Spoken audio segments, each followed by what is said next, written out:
Amanda, bueno, gracias por la entrevista, por acceder y sobre todo por brindarnos la hospitalidad de hacerlo en tu casa, que es importante para, la, para encontrarnos contigo como ser humano, más allá de ser académica, incluso más allá de ser defensora de derechos humanos. Queremos acercarnos a la Amanda de carne y hueso, que creo que nunca dejas de serlo, como te conozco. Gracias. Por lo tanto, quisiera yo comenzar con cosas muy nuestras, muy nuestras. Nosotros tenemos una historia de amistad larga, a Dios gracias. Yo me acuerdo de Amanda Ramos, como una niña entregada a la escuela, juguetona, pero también sobre todo muy cercana a sus amigos.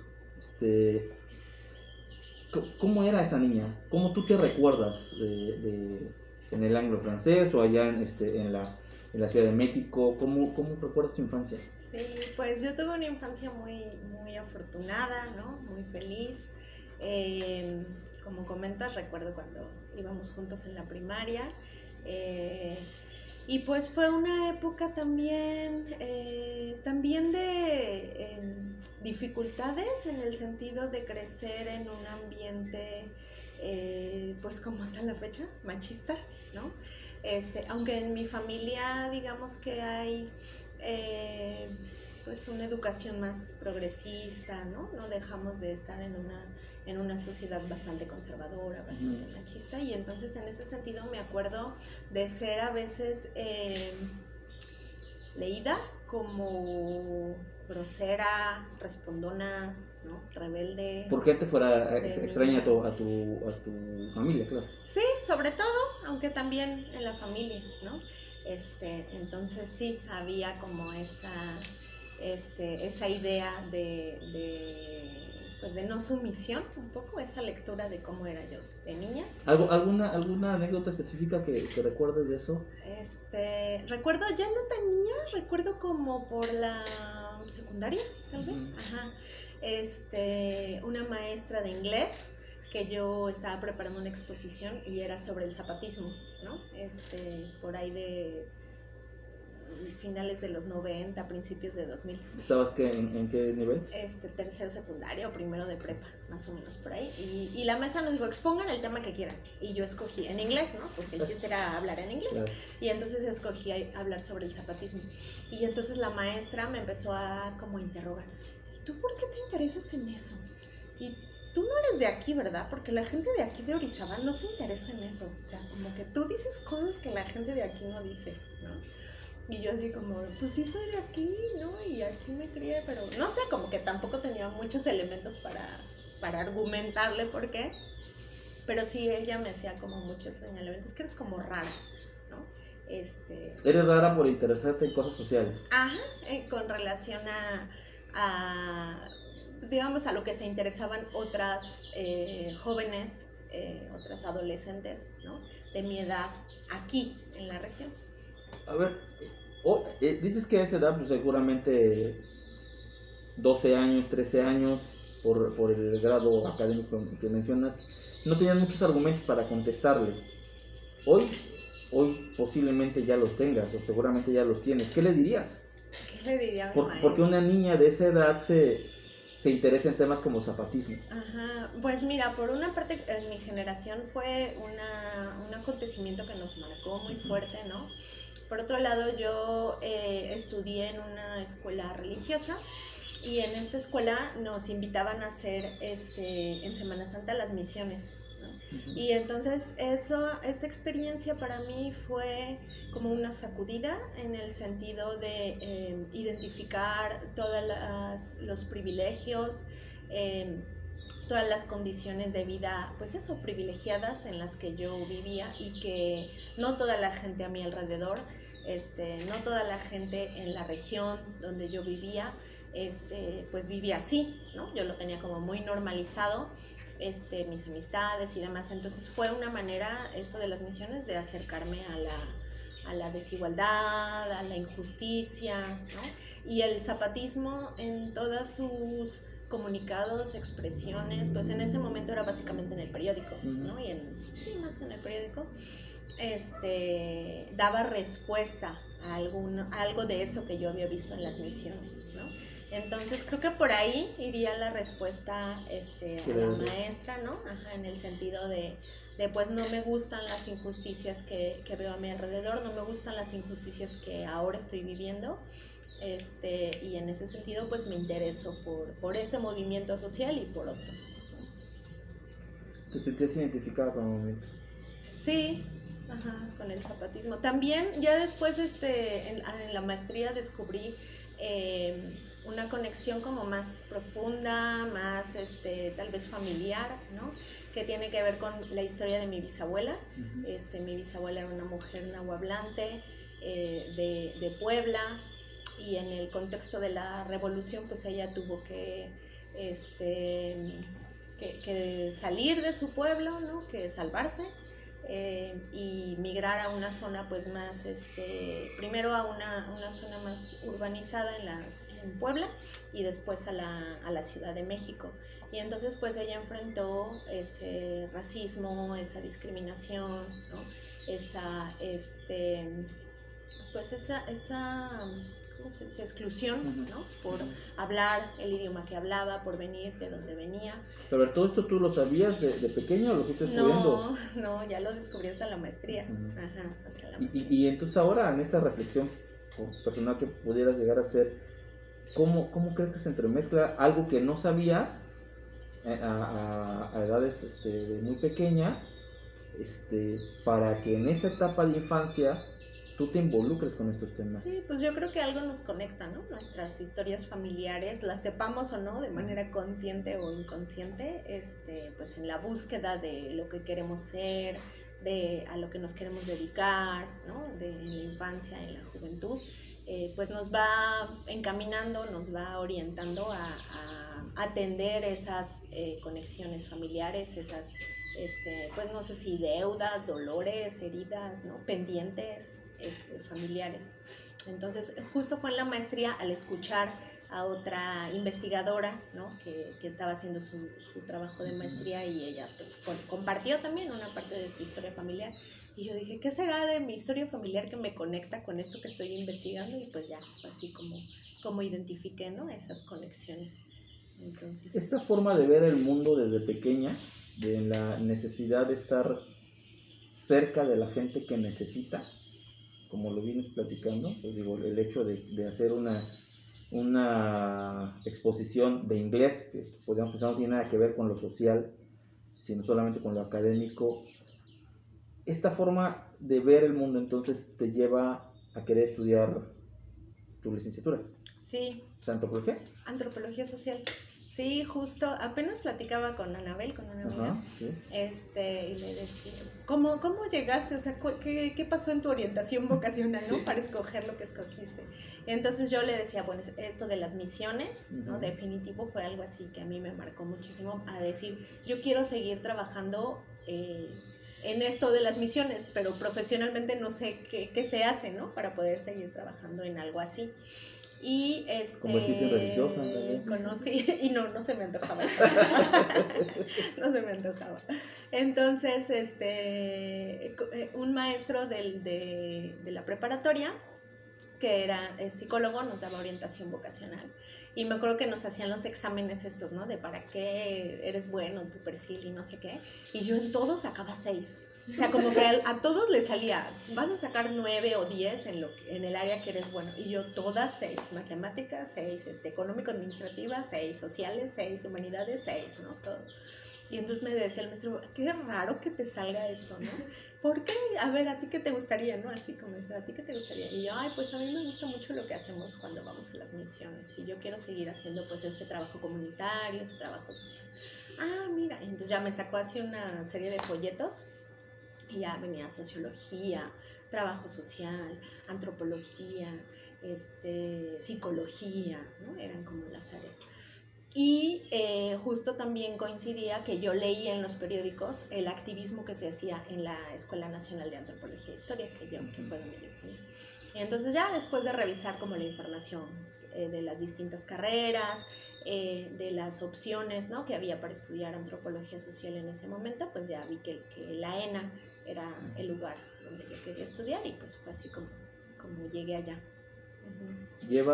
Pero a ver, los antropólogos sociales no siempre son activistas.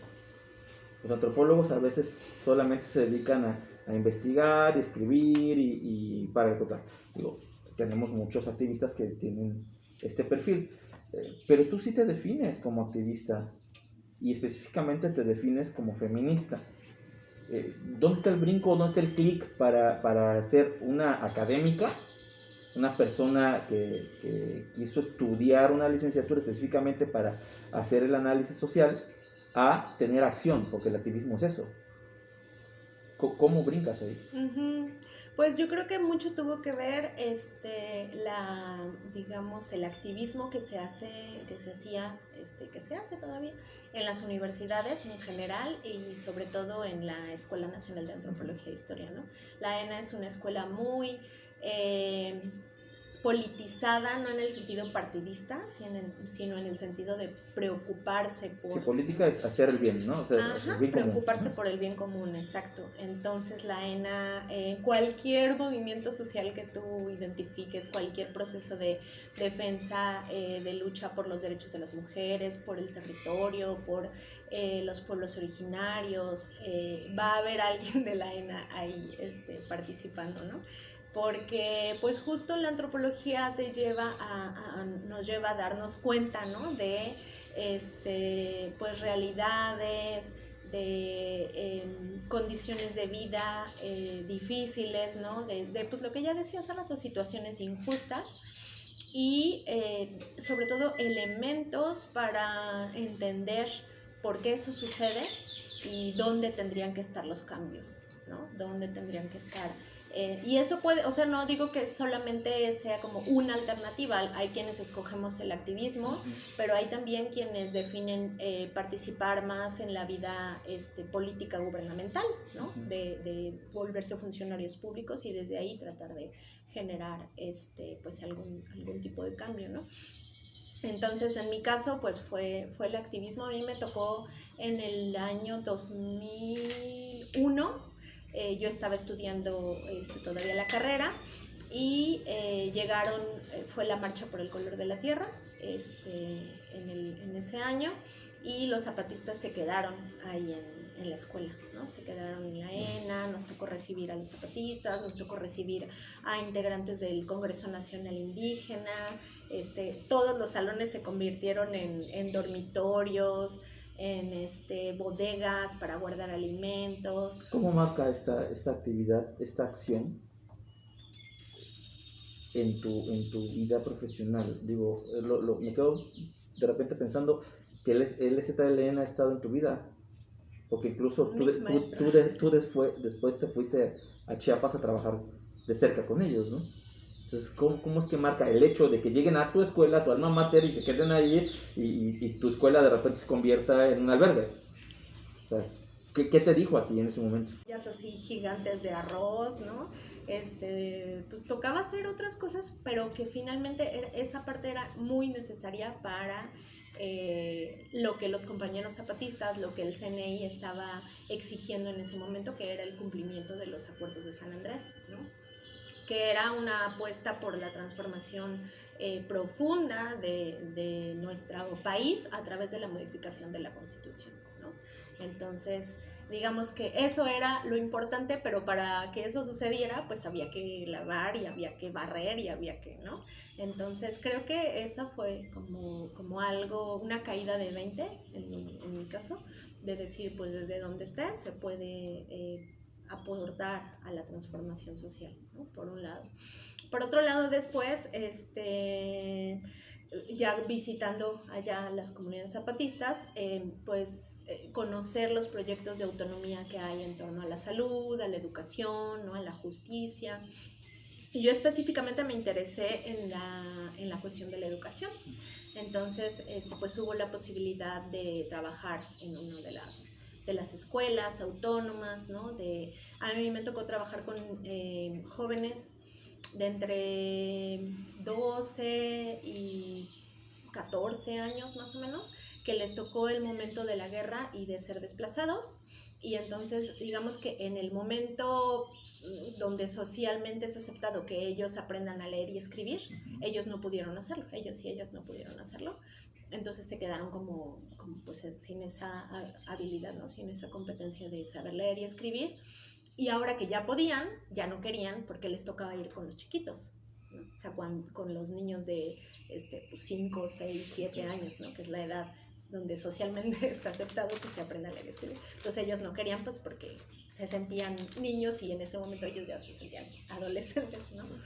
Entonces me tocó trabajar, pues que sería como con unos 7 hombres y 7 mujeres, más o menos. Ajá.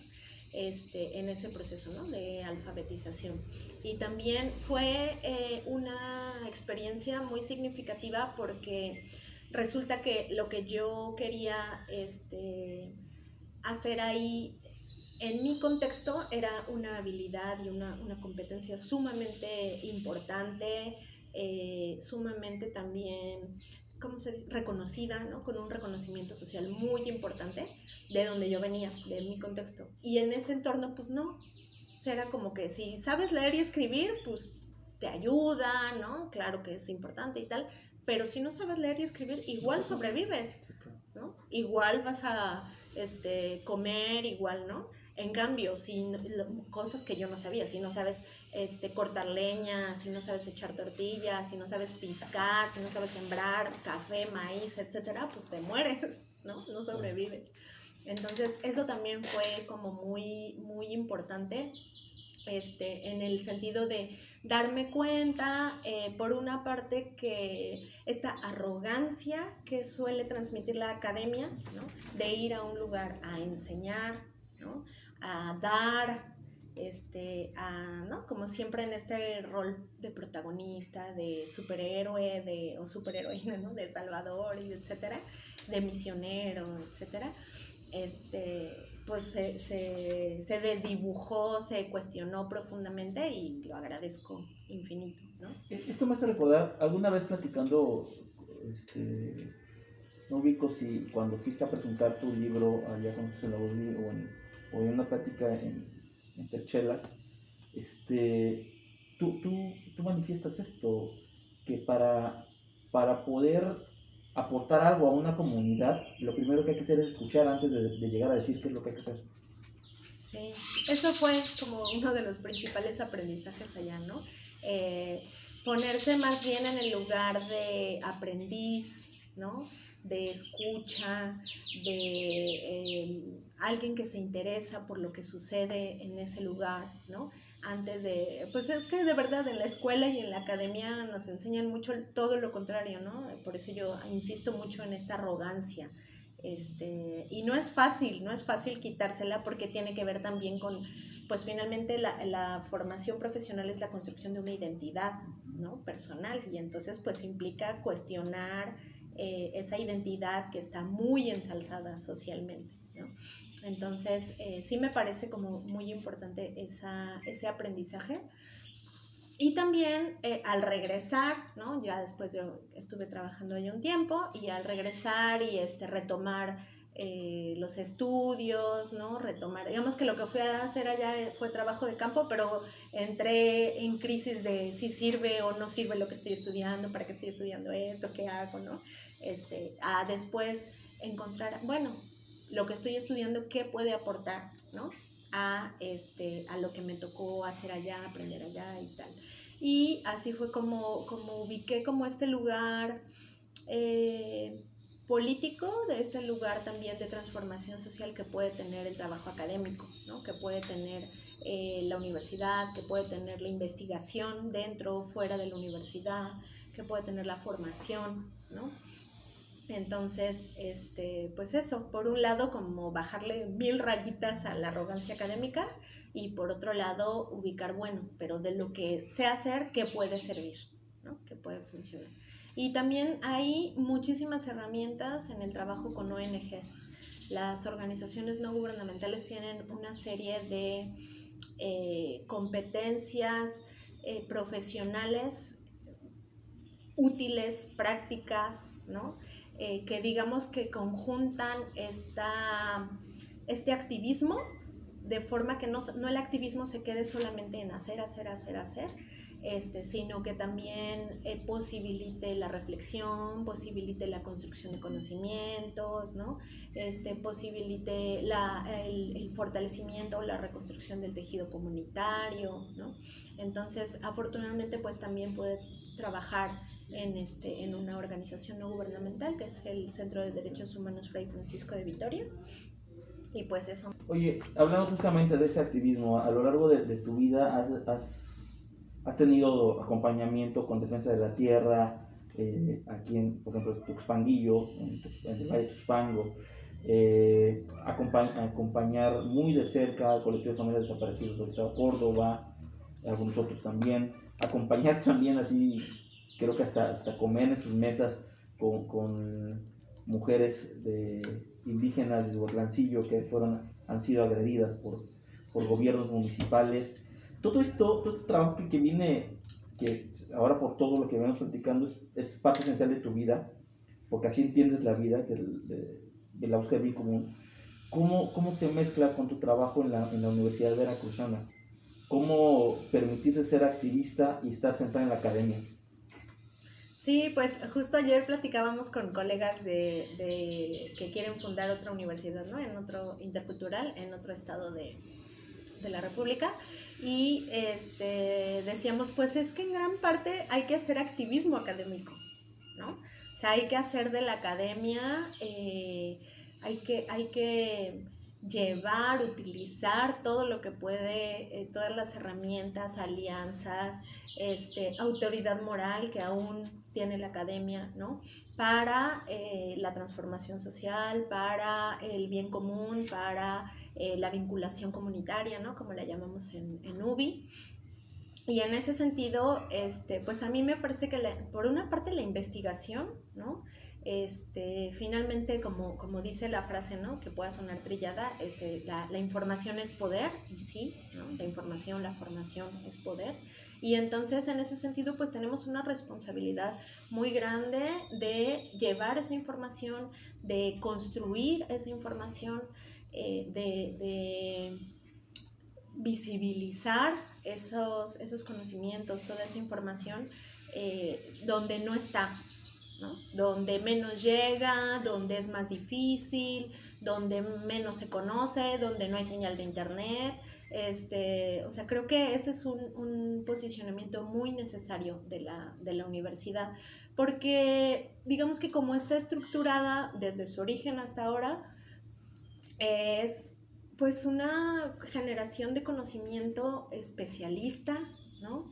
Aislado muchas veces, ¿no? No digo que en todas las disciplinas ni que en todas las entidades académicas, pero muy encerrada en sí misma, ¿no? Muy verse el ombligo, ¿no? Entre nosotros, muy aplaudirnos entre nosotros, muy reconocernos entre nosotros, pero allá afuera, a los lugares donde a mí me toca ir a hacer trabajo de campo, no importa si yo soy antropóloga, no importa si soy maestra de una universidad, o sea, lo que importa es lo que uno hace ahí, lo que uno aporta ahí, lo que uno dice y la congruencia entre lo que uno dice y lo que uno hace, ¿no? Entonces, por ejemplo, en el caso de Izhuatlancillo, cuando inicié la tesis de maestría, me tocó pues ir a preguntar, ¿no? Con varias personas, oigan, a mí me gustaría investigar sobre esto, sobre aquello, ¿no? Conocer más qué pasó con los límites intermunicipales, conocer más qué pasa con el territorio, conocer más qué pasó con el racismo. Y entonces, conforme iba platicando con distintas personas de allá, decían, sí, escribe un libro, está muy bien. O sea, que haya un libro que cuente esta parte de la historia, ¿no? Que cuente nuestra versión, que cuente lo que pensamos, lo que estamos viviendo, lo que nos está pasando. Y yo dije, claro, o sea, esta tesis tiene que quedar bonita para que pueda ser un libro, ¿no? Y entonces ahí encontré digamos, un clic, ¿no? Entre ese activismo, entre ese trabajo académico y a la vez ahora esa experiencia transformada en un libro, pues también nutre la docencia, No. nutre mucho la docencia. Entonces los chavos se interesan, ay, pero ¿cómo le hiciste para escribir esto, no? ¿Qué pasó? ¿Cómo estuvo de acuerdo las personas allá? ¿Cómo estuvieron de acuerdo? ¿Les interesó, entonces no? la universidad empieza a funcionar para lo que es, para preparar a la gente a enfrentar la vida, ¿no? Sí, esa es como una búsqueda constante que no es fácil porque de verdad la academia se ha construido muy alejada, muy distanciada, ¿no? Muy en lo abstracto, y cuesta trabajo. Por ejemplo, me toca dar una experiencia educativa de derechos humanos, ¿no? Y derechos humanos, ¿cómo se aterriza en la vida de las y los estudiantes, ¿no? Cuando empezamos siempre es como, pues los derechos son algo que está escrito en las leyes y ya, ¿no? Ajá, ¿y cómo hacemos para que eso que está escrito, qué tiene que pasar para que eso que está escrito en las leyes se concrete, se vea reflejado, ¿no? En mi realidad, ¿por qué a veces sí, por qué a veces no? ¿Qué es lo que está pasando a nivel de política pública? ¿Qué es lo que está pasando a nivel de instituciones de educación superior? Cómo la misma UBI es resultado de esa exigencia de derechos, ¿no? Por parte, por ejemplo, de los pueblos originarios. Entonces, ir como haciendo ese tejido, esas articulaciones entre lo que las y los estudiantes viven, lo que sus comunidades, sus familias requieren, están haciendo, ¿no? Las iniciativas que hay ahí con lo que ellos y ellas están aprendiendo. Entonces, pues eso es lo que intento hacer, ¿no? A veces se logra, a veces no se logra, pues... Yo creo que hay un buen trabajo, porque escuchando a alumnos que te conocen, siempre ubican esta cercanía, creo que es sumamente importante, y habla de esto que estás diciendo, de cómo entiendes el dar clases, ¿no? Y aquí, en este entender cómo ser académico, ser académica, me surge la otra pregunta desde lo que conozco de ti, de tu trabajo como feminista.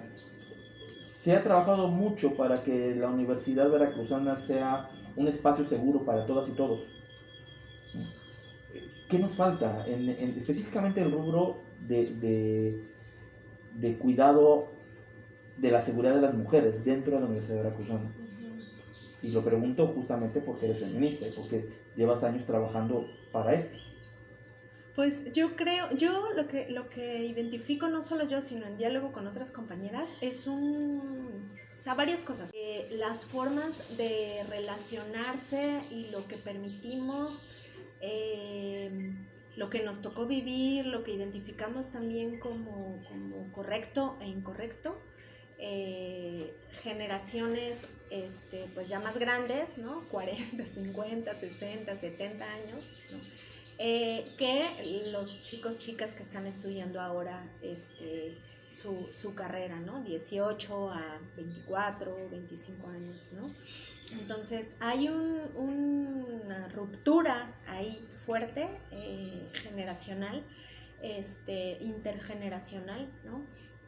Que pues está rompiendo con esos, o intentando, ¿no? Romper con esos pactos patriarcales, con esa normalización de la violencia, con esa violencia simbólica, sutil, ¿no? Que ya las chavas están diciendo, aquí ya no. O sea, esos chistes, esos comentarios, esas expresiones cargadas de prejuicios, ¿no? En la universidad ya no. O sea, ya no van a pasar, ya no los vamos a tolerar, ¿no? Y por otro lado, los maestras también, pero en su mayoría son catedráticos mayores, ¿no? Que dicen, ¿qué?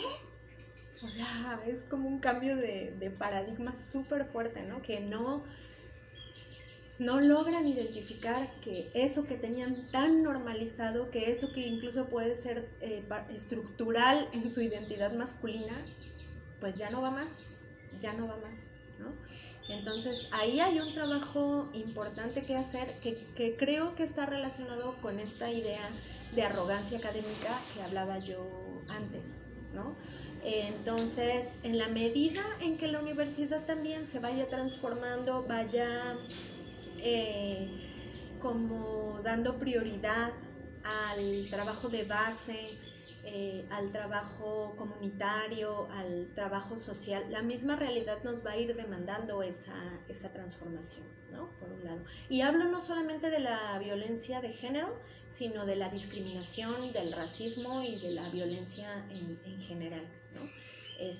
Al interior de la universidad.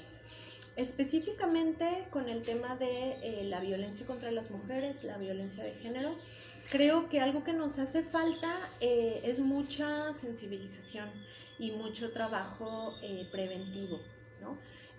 Puedo, por ejemplo, sentirme orgullosa de que en la UBI hemos logrado esa sensibilización, ¿no? Entre los jóvenes, entre las jóvenes, de modo que en el propio trato